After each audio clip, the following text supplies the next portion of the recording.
Let's now bring in our Minister of Health, Dr. Joe Phaahla. Minister, thank you very much for joining us. It's clear this unprecedented catastrophe in KwaZulu-Natal requires all hands on deck. We know that after floods and the destruction of infrastructure, with water, for example, flowing the way it is, people don't have access to clean drinking water. Concerns about typhoid and cholera must surely follow. What is the health department doing to monitor those risks and contain them? Well, thank you very much, Sally, and your colleague, Shaham. Indeed, from the health perspective, our health officials, environmental health officials, are working as part of the emergency relief to monitor the water situation, amongst others, over and above the fact that the overall health of all those communities who are displaced are also our concern, to make sure that they do receive health services. Indeed, the water situation is being monitored by our environmental health officials to make sure that if in cases where people are not able to receive treated water, they should be advised in terms of other precautions. And of course, you know that things like boiling would not be possible because people will not have access to energy sources. So other forms of treatment will have to be made available to assist communities. But we're hoping that working with our Department of Water and Sanitation, we will be able to avoid situations where people resort to untreated water. Have you had any reports at all as yet of any diseases linked to this breakdown of infrastructure and the floodwaters? Not at this stage. Sometimes it takes some time. So it might just be that it's still early stage before, because it's, this depends on the fact that, for instance, when pipes have been destroyed, the mixing, even in the urban areas, the mixing of sewer and clean water, and if people then end up, so it may not show immediately, so it might take a few days. So it's a matter which our officials will be monitoring over the next few days.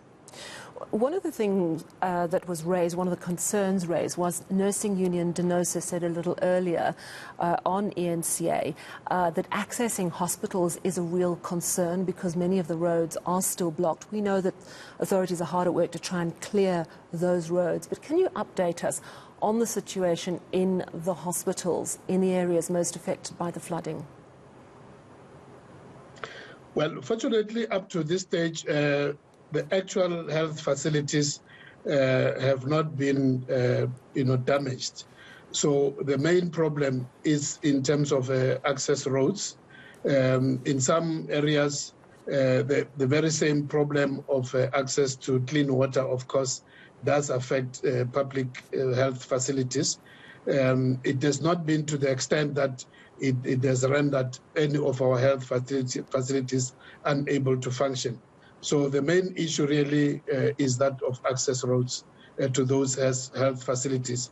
So working with local authorities, that is a matter which, as makeshift repairs to the roads and bridges are being done, that will enable people to be able to access our health facilities. So at this stage, we have not received any indication of severe damage to any of our key health facilities. Of course, mental health is a big challenge, and it was mentioned in the briefing with the Premier. I understand that social development is involved, but mental health is also a health issue. And in many cases, we're dealing with a situation where communities devastated by losses during COVID-19 are also sometimes dealing with multiple family losses due to the flooding. How are you going to protect the mental health of people who've been severely emotionally impacted by what has happened in the last few days? Indeed, this comes just at the time when we're really just doing catch-up in terms of, in a wide variety of health services We're just now in a situation where in every meeting with our colleagues in provinces, we're looking at catch-up plans for those who had lost to follow-up for TB, for HIV, and also non-communicable diseases, including mental health services. But also, as you mentioned, the fact that the impact of COVID in terms of job losses, loss of income, loss of family and friends has also, in all provinces, we have seen increase in terms of demand for mental health services. So this is adding on to that pressure. But together with social development, we also have social workers as part of the intervention team from the health services side. We also, as much as we don't have adequate numbers, also as part of the mental health teams, social workers, psychologists, also where necessary, also psychiatrists as part of the mental health teams.